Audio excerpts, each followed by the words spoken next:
Certainly was, yes, it certainly was. And it was catastrophic.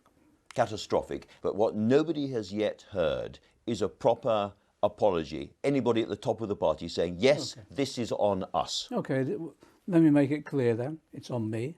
It's on me. Let's take it on the chin. I own this disaster.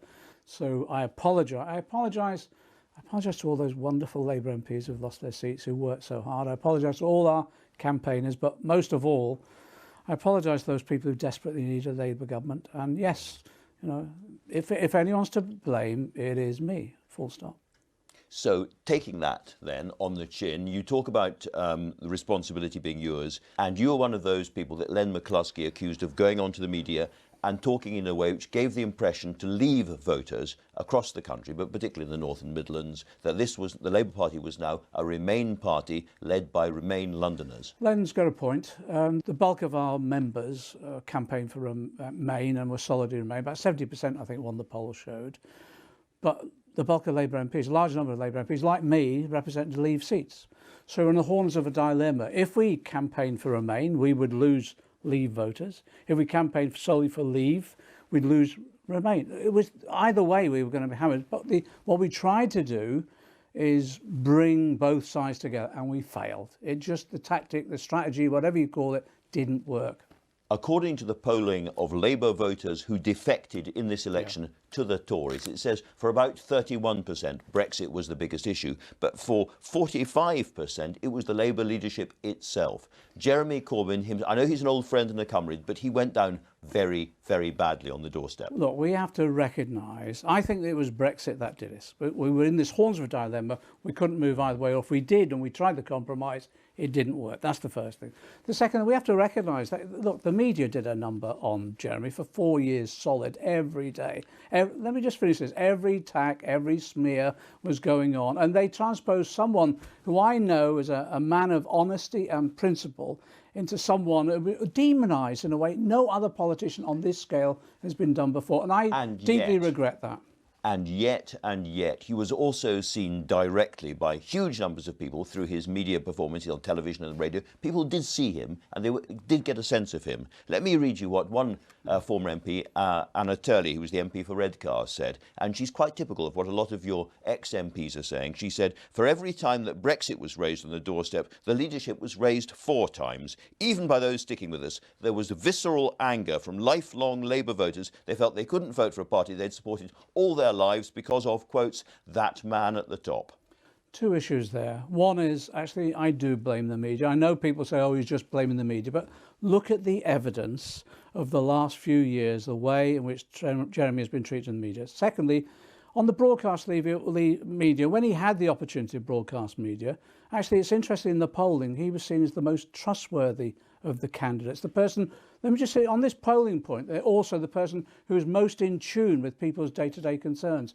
I don't think we had the opportunity through the broadcast media that we had right the way through the last 4 years. So, yes, I think the portrayal of Jeremy was unfortunate. Also, of course, some members of our own team were attacking him for a period, but that settled down as we went into the campaign overall. Keeping away from the internal attacks, nonetheless, his leadership polling ratings were absolutely catastrophic, minus 44, even at their best at times. Now that is really, really low, way below Boris Johnson's ratings, for instance, and so people did not like what they saw. But isn't it interesting, though, because here we like, I don't go into personalities, but let's at least explore some of the objective issue on this. Here we have Boris Johnson, who is a proven liar, who's been sacked from a couple of jobs for lying. And a victorious Prime Minister. And yet contrast that with someone who is known for his honesty and principle. So why did people vote for one and not the other? I actually think it was largely the media portrayal. And I find in this whole discussion from the future, we need to examine the nature of our politics. Let me just finish this point. One recent examination by Loughborough University of the campaign looked at social media. And they found that 80% of the advertising by the Tories was either distorted, smear or inaccurate. On Labour's, 0%. There has to be an open discussion now about the nature of our politics in our country, the way social media and the media and other elements operate as well. Do you not acknowledge there was something about Jeremy Corbyn, and perhaps you, that a lot of traditional Labour voters did not like? Maybe it was the past support for Irish republicanism and Hamas and all of that. It might have been, but there was something there. I've got lots of quotes. I'm going to read you just one more from a Labour MP who was re-elected, your last MP in Scotland, Ian Murray. He says, "Every door I knocked on, and my team and I spoke to 11,000 people, mentioned Corbyn. Not Brexit, but Corbyn. I've been saying this for years. The outcome is that we've let the country down and we must change course and fast." Okay, I have a lot of time for Ian, but he'll admit he's not, from the beginning, was never really... Well, he says himself. He's never really the most solid Jeremy supporter, but there you are. However, he's reflecting what he had heard on the doorstep. I think that was about the media portrayal of Jeremy than the reality. But let's have the debate about the nature of our politics, the nature of the reportage of our politics, and the nature, I think, the way they treat individuals. Because it wasn't just Jeremy. They did the same to Ed Miliband. They did the same to Neil Kinnock. So you don't think it's anything to do with the actual characters at the top of the Labour Party? I think it's anyone who challenges the establishment will be portrayed in this way. Why? Because the establishment owned the media in this country. Okay, However, that doesn't mean to say mistakes weren't made, and I'm sure there's elements of my politics and my character that could be taken apart. I accept that. But I think if you look at anyone who's challenged the system, of course the system will throw the kitchen sink at you, and that's what happened. All right, we started this interview by you saying, "I take responsibility. It's on me, it's my blame." Yes. So for what? For not being able, first of all, I think, to articulate during the campaign how we could get through the Brexit dilemma that we're on effectively. And also, maybe it is about the communication of our politics, but also I think to not recognising just actually the scale of the attack that would come at us. But, you know, this is politics, these are campaigns, and those people who are leading these campaigns, you have to take responsibility, and I do. Let me put something else to you, which is the policy agenda. Yeah. The manifesto, you were very, very proud of it. Jeremy Corbyn was very, very proud of it, but it did not work.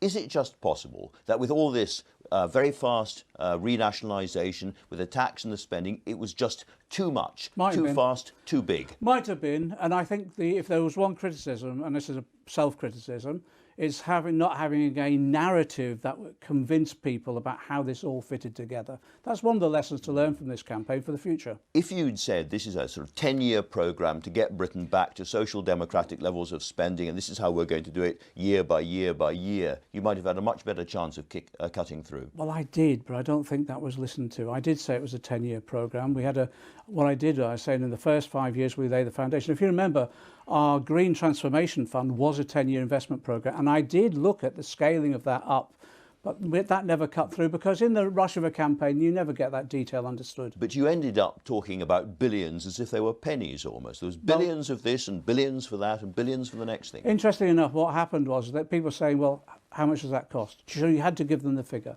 What we then tried to do is translate that into regional manifestos. So how did that relate to your local community? How do you translate that into real concrete change at a local level? I'm still wondering whether people like you have absolutely absorbed the scale of what's happening. You came quite close as a party to being absolutely annihilated. It could have been the end of the Labour Party. I don't underestimate that. I don't think I haven't sat down, and it isn't. The thing for me isn't, this isn't a football game. This isn't about losing a game. That I'm not a career politician.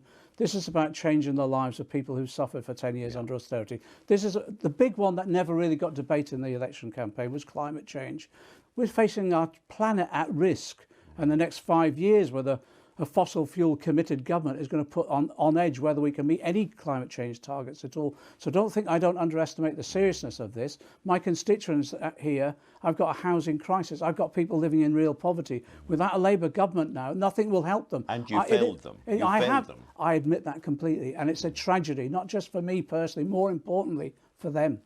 Now, there are a lot of people in the Labour Party, as you know, who think the proper response to this is for you and Jeremy Corbyn to stand on some public platform, more or less now, and say, we accept we've failed and we're going now. Well, let's be clear. I think the policy programme we've advocated and the analysis society that we've advocated is the correct one. And I think that holds sway within the Labour Party. Interestingly, no one argued with any individual policy, no member of the Parliamentary Labour Party or any of the party itself. So we're signed up to the political analysis that we've got and the programme we advocate.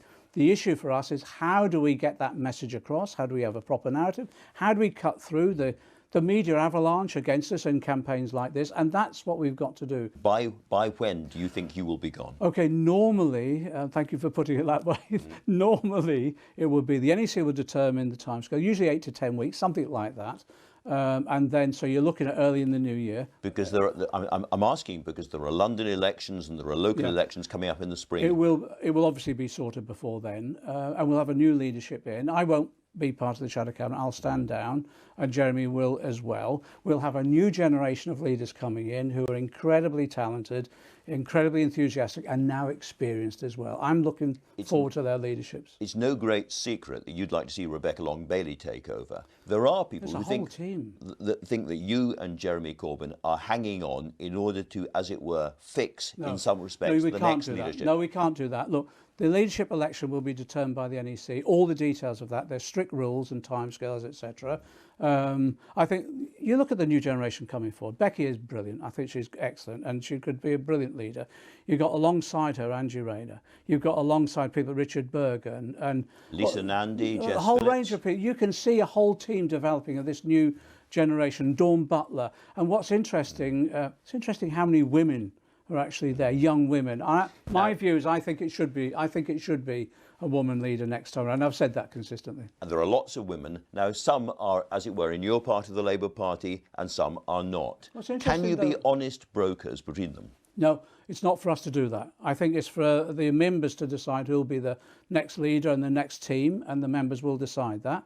I don't think there's any difference, much difference anyway, in terms of policy. They're all signed up the policy of the programme, but I think they'll want to modernise it. And for people like you could swallow somebody like Jess Phillips, who's been critical of the leadership, as the next leader.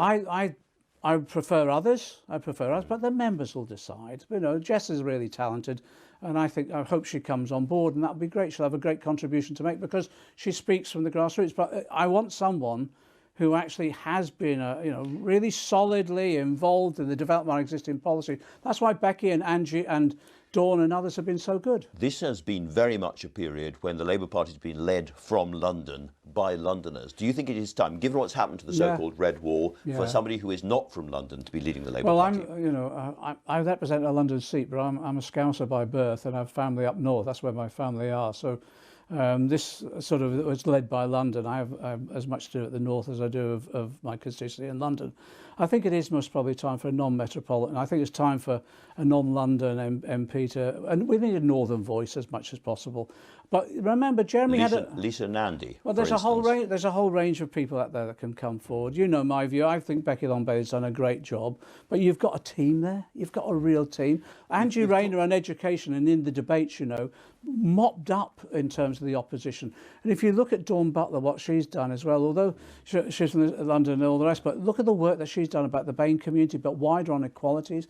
These are a terrific team. So you've talked about the team, you've talked about the NEC. Do you also accept that responsible for this catastrophic defeat are an awful lot of the advisors and the people around you and Jeremy Corbyn? It's not just you personally, it's the team that you've created, it's the NEC, it's the people at the top of the party. When you're in an elected position, you take responsibility. You don't blame advisors, If you have a defeat like this, take it on the chin, own it, move on, lay the foundations for the future and move on. And that's what I'll do. But I'm not going away. I'll be on. My big thing now is climate change. It's the existential threat. So what you'll find me doing is working in communities on the issue of climate change. And yes, I'll be back on picket lines and demonstrations as well as in Parliament, because that's the role of a Labour MP. It does sound to perhaps that Team Corbyn and McDonnell are still trying to fix the party for the next generation of people in your image, it's not for us. having been rejected by the voters. Look, we're not into that sort of conniving politics of the past. We've never been that. We're grassroots politicians. We're grassroots socialists. We believe that in the collective, not in the individuals. Politics is not a career. It's more of a vocation. This is about our membership. We've built a mass movement. We're a social movement now. Nearly 500,000 members. We're the biggest party in Western Europe. That movement will take a decision. It won't be individual leaders. And also, I've said time and time again, when we elect a Labour government, this isn't about a group of Labour MPs going away and changing the world. We all go into government. Everybody, every member, everyone has a community idea. Everyone's got a creative idea. We're a movement now. No one can fix a movement. What we've got to do is allow democracy to take place. John McDonnell, in front of the most famous floral curtains in the country. Thanks very much for talking to us. You. Thank you. Thank you.